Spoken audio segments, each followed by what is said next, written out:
Καταρχάς, νομίζω ότι πρέπει να δούμε σε τι συμφωνούμε. Ότι το μνημείο του αγνώστου στρατιώτη είναι ένα ιερό μνημείο για όλους τους Έλληνες. Είναι ένα κενοτάφιο των ανθρώπων οι οποίοι έχουν δώσει την ζωή τους για την πατρίδα. Και βεβαίως το σεβόμαστε όλοι, όλες οι πολιτικές δυνάμεις. Αν υπάρχει κάποιος ο οποίος διαφωνεί, να βγει και να το πει. Απλά, ξέρετε, νομίζω ότι σε αυτή τη χώρα μονίμως προσπαθούμε να βρούμε τρόπους και λόγους για να τσακωνόμαστε. Και την ευθύνη σε αυτό την έχει ξεκάθαρο ο Πρωθυπουργός. Ξαφνικά ξύπνησε ο κύριος Μητσοτάκης μία Κυριακή πρωί και την ώρα που οι αγρότες της χώρας βρίσκονται σε μία κατάσταση τραγική. Την ώρα που γίνονται πράγματα και θάματα, όλα στο αποφάσισε, να τα δούμε όλα, αποφάσισε μέσα σε αυτό λοιπόν το πλαίσιο και βεβαίως μετά από την δικαίωση του Πάνου Ρούτσι και του αιτήματος του, του δίκαιου και εύλογου αιτήματος του, που τελικά βρέθηκε δικονομική παρέμβαση. Η ουσία. Καταρχάς δεν είναι μόνο το timing. Δεν είναι το timing. Μα έδειξε το δρόμο ότι ένας αγωνιστής μπορεί να δικαιωθεί με τη συμπαράσταση και αλληλεγγύη του κόσμου. Συγγνώμη. Έρχεται λοιπόν μέσα σε όλη αυτή την συνθήκη ο κύριος Μητσοτάκης και πετάει κάτι μονομερός, από μόνος του, μέχρι και ο πρόεδρος της Δημοκρατίας βγήκε και του τράβηξε μαλακά του αυτή και είπε ότι παιδιά συζητήστε για αυτά τα θέματα, όχι μονομερός. Και ναι, λέω και αναρωτιέμαι, τι αλλάζει επί της ουσίας, κύριε Χατζηνικολάου, τι αλλάζει? Γιατί μετά βγαίνει, κάνει αυτή τη δήλωση. Μετά βγαίνουν πηγές στο Μαξίμου και λένε «Α, τελικά, ναι, δεν είναι αυτό το οποίο λένε κάποιοι για τα τάγκς και για το στρατό. Η Ελλάς παραμένει στη φύλαξη του χώρου». Άρα γίνεται όλη αυτή η κουβέντα. Όλος αυτός ο καυγάς, διχάζεται η ελληνική κοινωνία για να συζητήσουμε ποιος θα καθαρίζει και ποιος θα συντηρεί το μνημείο του αγνώστου στρατιώτη. Σήμερα, εμένα αυτό με προσπερνά και γι' αυτό έχει ευθύνη ο κ. Μητσοτάκης. Με ακούτε. Σήμερα ο κυβερνητικός εκπρόσωπος είπε ότι δεν πρόκειται να επαναληφθεί αυτό που έγινε με τον Πάνο Ρούτσι και με το άτυπο μνημείο των νεκρών των Θεβών. Ότι δηλαδή, να ρωτήσω κάτι. Ναι, μεν είπε δεν θα κάνουμε κάποια επιθετική κίνηση να σβήσουμε τα ονόματα κλπ. Αλλά δεν θα πάει κανείς ξανά εκεί να χρησιμοποιήσει για άλλο σκοπό το χώρο. Ερώτημα, για ποιο λόγο υπάρχει περίπτωση άλλη αντίστοιχη με του Πάνου Ρούτσι? Καταρχάς δεν είναι μόνο, προφανώς δεν μιλάμε μόνο για το αίτημα του πατέρα, το εύλογο αίτημα που τελικά δικαιώθηκε. Όσο και αν κάποιοι έλεγαν ότι θα καθυστερούσε τη δίκη. Δεν μπορώ αυτό να μην το λέω. Μιλάμε συνολικά τώρα για την προστασία, γιατί εκτός από αυτό γίνονται διαμαρτυρίες, γίνονται πορείες και βλέπετε, πετάνε μπογιές, γράφουν γκράφιτι. Είναι ένα ευρύτερο λοιπόν θέμα. Μην το περιορίζουμε απλά και μόνο σε αυτό. Όμως ο κύριος Μητσοτάκης, από τη μία προφανώς είχε το βλέμμα του στο θέμα και στη δικαίωση του Ρούτσι, από την άλλη, δεν μπορώ να μην σας πω, ότι εγώ τουλάχιστον θεωρώ ότι έχει το βλέμμα του και στον κύριο Δένδια. Γιατί δεν είναι τυχαίο ότι μετά από και τη διαφοροποίηση του κύριου Δένδια του φέρνει καπέλο τώρα και αυτήν την... Ένα μικρό καψόνι. Ένα μικρό καψόνι προφανώς. Αν ο κύριος Δένδιας δεν αρέσει στον κύριο Μητσοτάκη, μπορεί να τον βγάλει από το Υπουργείο του. Δεν ξέρω και δεν με απασχολούν τα εσωκομματικά της Νέας Δημοκρατίας. Δεν με απασχολούν τα εσωκομματικά της Νέας Δημοκρατίας. Όμως δεν μπορεί να διχάζει μια κοινωνία για κάτι που είναι αυτονόητο. Κύριε Λαζαρίδη, πριν απαντήσω και ρυθμίζεται και από την υπάρχουσα νομοθεσία. Ξέρετε, ακούμε προσοχή την αγωνιώδη προσπάθεια του κυρίου Λαζαρίδη να αποτινάξει με κάθε τρόπο τις ευθύνες μιας κυβέρνησης που κυβερνά τη χώρα μας, έχει μπει πια στον 7ο χρόνο. Και όλη την ώρα έχει κολλήσει βελόνα στις διαχρονικές ευθύνες και διαχρονικές ευθύνες και διαχρονικές ευθύνες.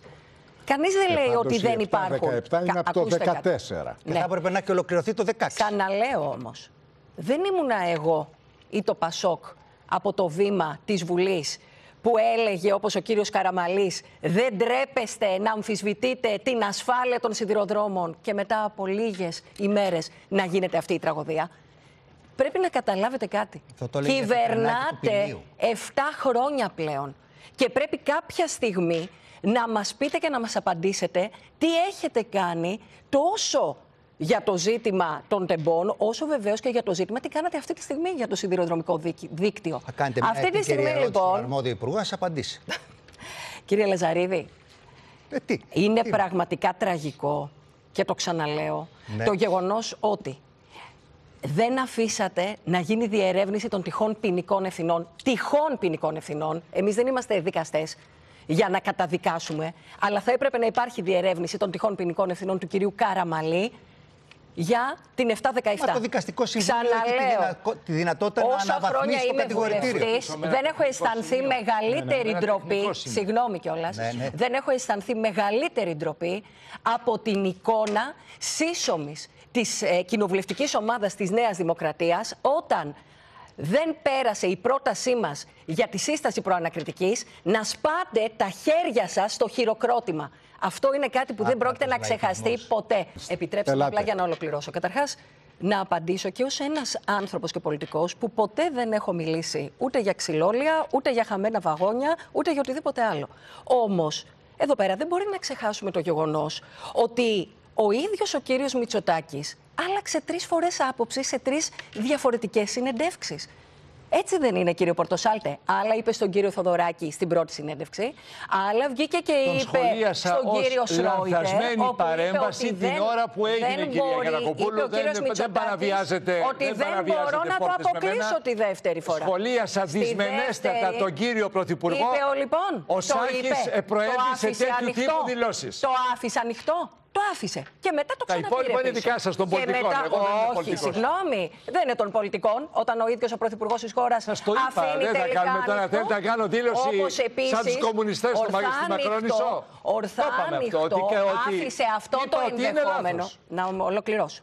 Ορθά ανοιχτό άφησε αυτό το ενδεχόμενο και το Εθνικό Ευαγγέλιο του ΕΟΔΟΣΑΜ που όρισε η ίδια η Νέα Δημοκρατία και ο Εθνικό Ευαγγέλιο το είπε ο κύριος Κέρτσος. Μην ξεχνάτε όμως ότι ο παραιτηθής πρόεδρος του ΕΟΔΟΣΑΜ πήγε και εξομολογήθηκε εισαγωγικά το λέω στον κύριο Μπακαΐμη για το γεγονός ότι επιέστη να βγάλει. Κυρία Γιαννακοπούλου, το ξέρω πολύ καλά το θέμα, γιατί με ενδιαφέρει και ασχολούμαι πρωτογενώς, κάνω ρεπορτάζ. Και όλοι μας νομίζω εδώ σε αυτό το τραπέζι πληροφορίες από τρίτους. Και όλοι μας σε αυτό το τραπέζι τα γνωρίζουμε. Τηλεφωνήστε στον κύριο Παπαδημητρίου να ρωτήσετε από ποιον. Ξέρετε από ποιον πιέστηκε? Και από τον κύριο Ακού τον Βέλγο.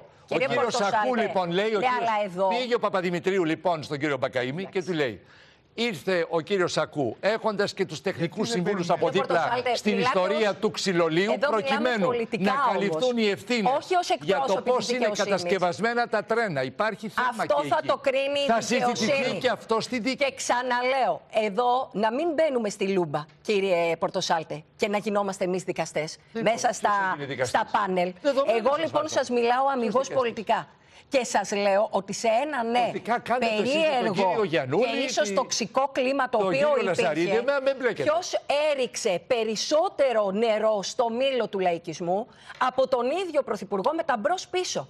Δεν έκανε αλλεπάλληλα μπρος-πίσω αυτή η κυβέρνηση όσον αφορά συγκεκριμένα πράγματα.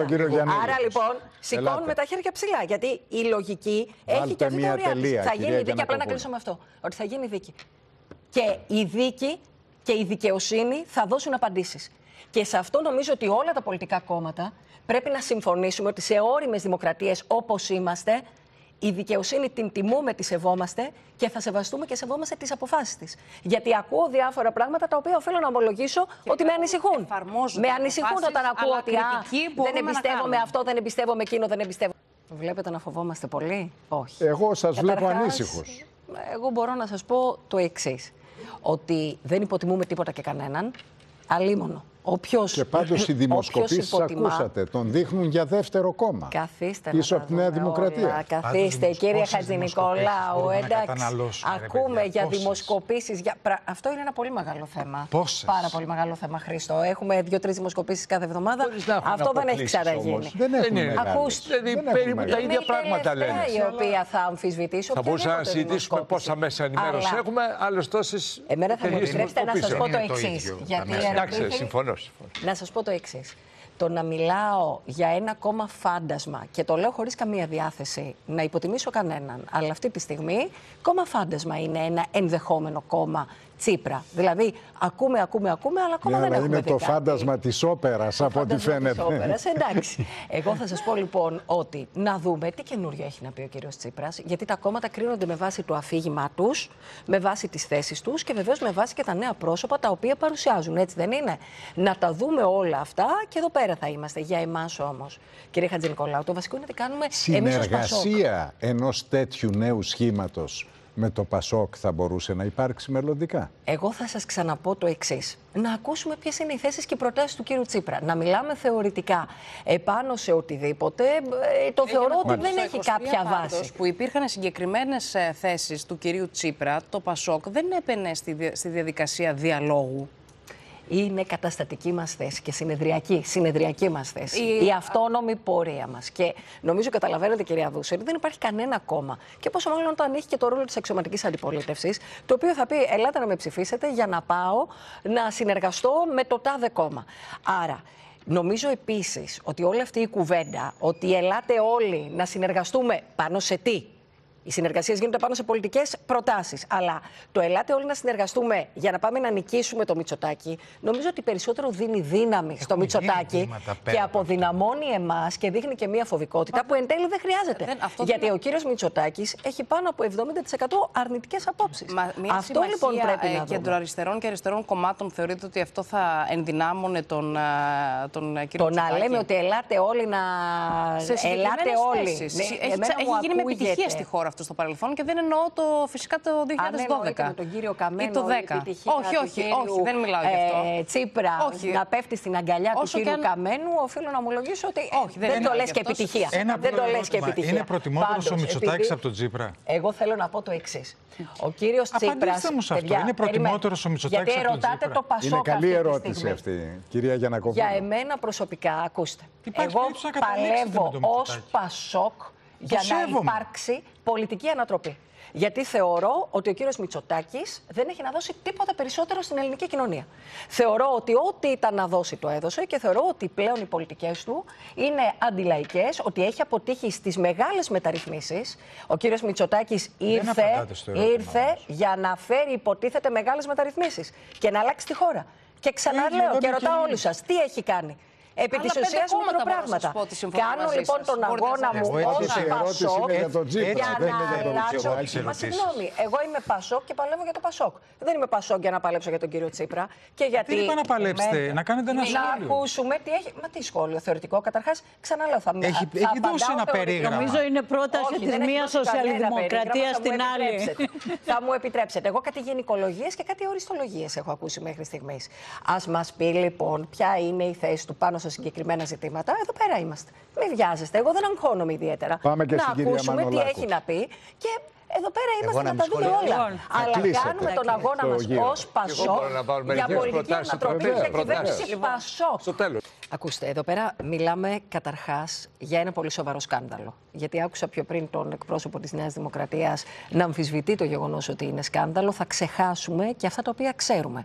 Και είναι σκάνδαλο, όχι γιατί το λέει απλά η αντιπολίτευση, είναι σκάνδαλο γιατί αναφέρεται έτσι καταρχάς μέσα στη δικογραφία της Ευρωπαίας Εισαγγελέως, η οποία όταν ήρθε στην Ελλάδα μίλησε για εγκληματίες, είπε ακριβώς αυτή τη λέξη, οι οποίοι λειτουργούσαν σαν μια συγκεκριμένη οργάνωση μέσα στον ΟΠΚΠ και ότι ο ΟΠΚΠ είναι άνδρο αδιαφάνειας, διαφθοράς, νεποτισμού και πολλών άλλων. Και εδώ πέρα λοιπόν έχουμε ένα τεράστιο πλην και το πλην έχει να κάνει με την άρνηση της κυβέρνησης να συσταθεί προανακριτική επιτροπή για τη διερεύνηση των τυχών ποινικών ευθυνών των δύο υπουργών, του κύριου Αυγενάκη και του κύριου Βορίδη. Βεβαίως δεν περιμέναμε κάτι διαφορετικό, γιατί όπως σας είπα τα ίδια έκαναν και για τον Καραμανλή για την 717. Τα ίδια κάνουν και τώρα. Απλώνουν ένα πέπλο προστασίας. Και ξαναλέω, εμείς δεν είμαστε δικαστές για να καταδικάσουμε, η Βουλή, όμως θα έπρεπε να υπάρχει η δυνατότητα να διερευνηθούν οι τυχόν ποινικές ευθύνες αυτών των δύο υπουργών. Δυστυχώς δεν θα το μάθουμε. Δεν θα το μάθουμε γιατί η Νέα Δημοκρατία αποφάσισε να συστήσει εξεταστική.